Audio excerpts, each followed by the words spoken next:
siwaat ci li nga xamante ne noonu nga indee sa contribution ci femme ak li nga xam ne moom nga indi muy touche bu bees bi ñu gis ci li nga xamante ne mooy femme africaine moderne ma lay nuyu di la dalalaat bu baax di la bàyyi nga présenté ñu suñu gan tey ci femme entrepreneur.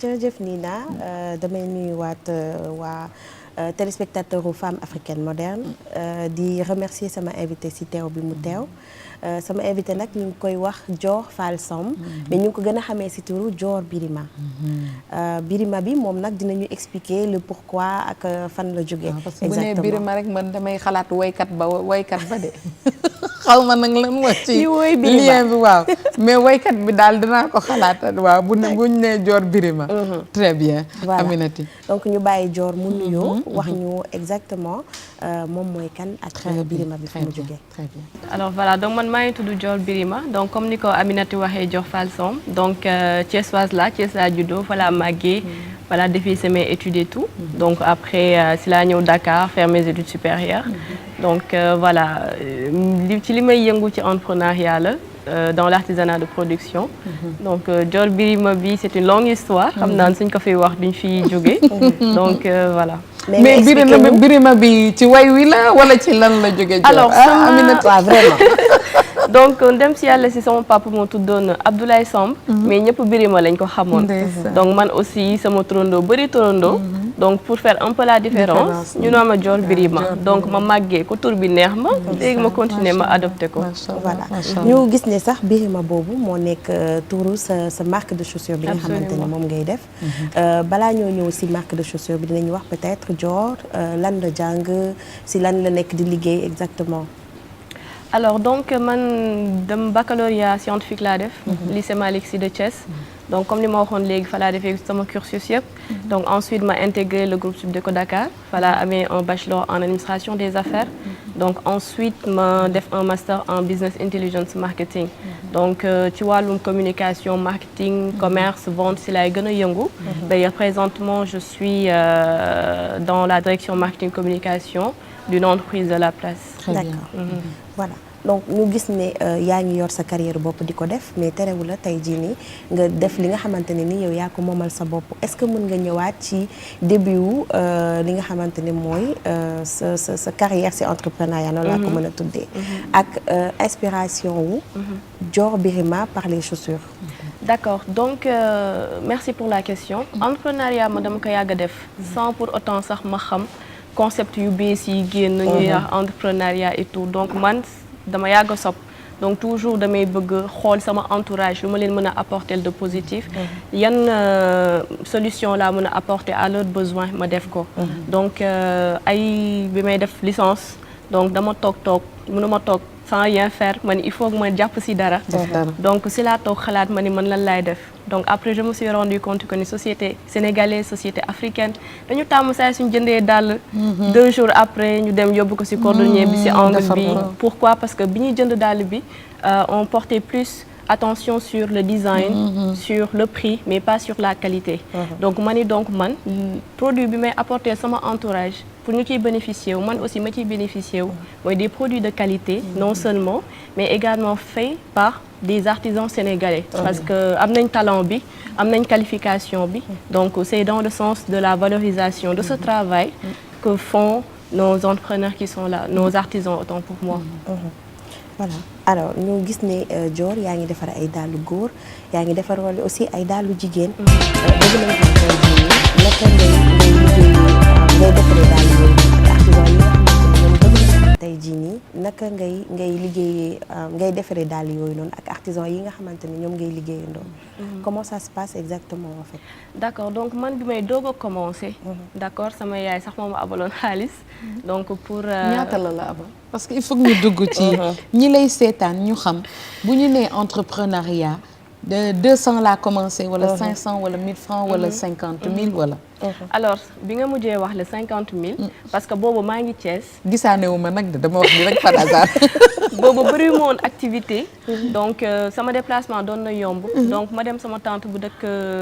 Ngaye Mekhe tata Aada ak tonton Sidi ma leen nuyu de passage nuyu leen de bu baax bien sûr donc ñoom ñoo ma boole koo xam ne daf ma doon defaral donc may liggéey ak ñoom pendant 1 an mais pour des raisons yoo xam ne mënu ma ko expliquer expliquer. Donc ma arrêté ak ñoom.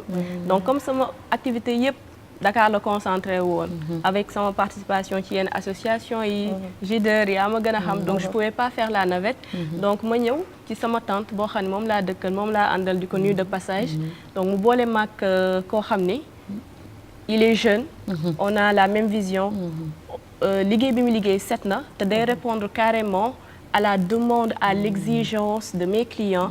ma commencé liggéey ak moom donc Tata Awa bi ma booleeg moom may liggéey ak moom di ko testé te man su may jaay sama produit balaa may jaay dama koy testé man sama bopp ba pare.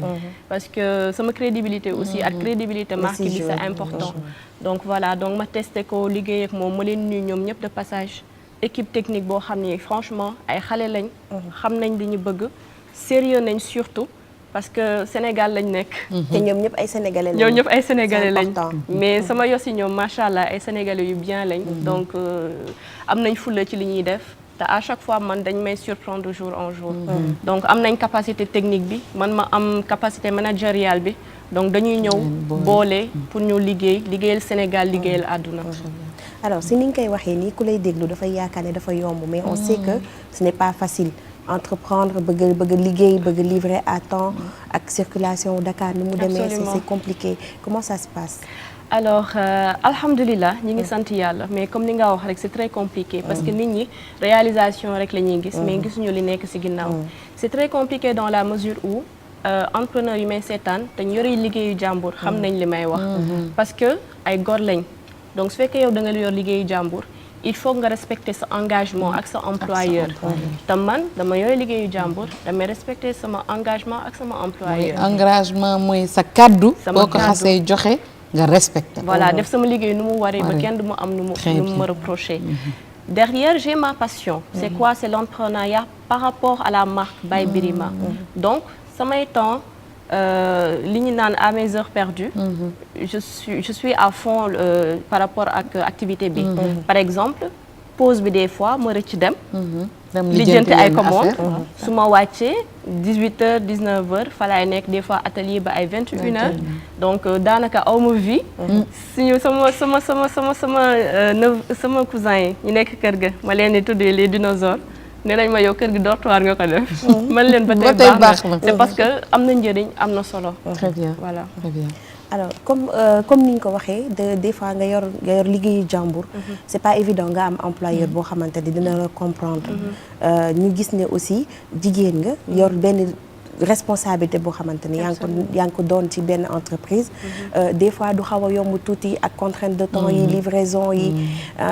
tey jii nii boo ñuy wax par exemple benn expérience bi nga xamante ni boo dund la bu metti ci entrepreneuriat bi lan lay doon.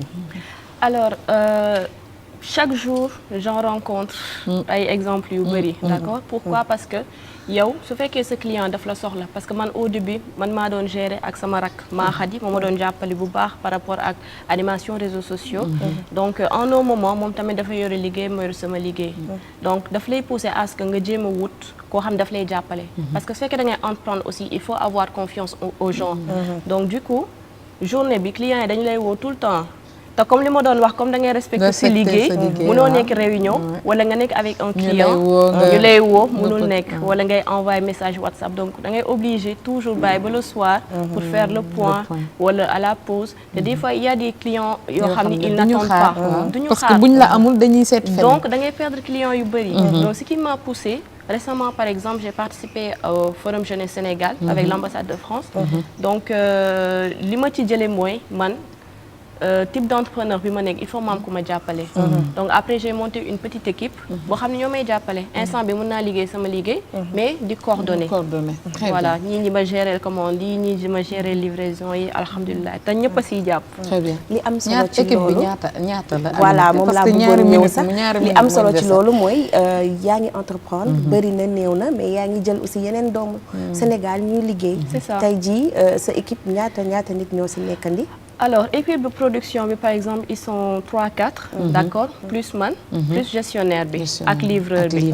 voilà dafa am solo aussi parce que création d'emploi la. et ce que les entrepreneurs doivent comprendre c'est que au début mënoo am bénéfice boo xam ne yow ci sa bopp da nga koy jëriñoo parce que à chaque fois da ngay réinvestir. société ba seet ñi ci gën a gis seen bopp mooy ñi ngay liggéeyandool. mais yow dès le début doo ci gisagum sa bopp.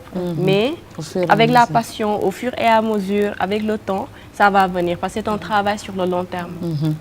gis nañ ci Saint-Valentin bi mu génn sax mu génnee benn modèle daal couple xam naa boobu après dinaa la si jox mais Ami bu ñuy jeexal aussi xam li ma koy laaj mooy boo nekk entrepreneur xëy na fi mu toll nii amul borom kër wala amul yeneen ki mais comme dañuy wax ne dans le long terme loolu nan la fas yéenee liggéeyee ak li nga xam ne mooy yeneen charge familiale duggee ak yeneen est-ce que loolu bokk na ci loo xam ne yaa ngi ci xalaat déjà absolument parce que avant tout dañu nekk ay jigéen dëgg la ba pare ñu nekk ci ay famille yoo xam ne suñu yaay dañuy yar ñu xool ñoom li ñu doon dundee toppatoo bi génération yi bokkul parce que ñun ñoo gën a ñàkk jot mais dañ koy bàyyi xel parce que comme li may wax toujours instant bi quand on est jeune ci la ñuy profité def le maximum on conçoit tout mu tegee nga xam ni yow su fekkee am nga borom kër incha allah njaboot bi ñëw di nga mën a dégager du temps pour ñoom parce que dafa war su boobaa ce que tu avais conçu dina am continuité parce que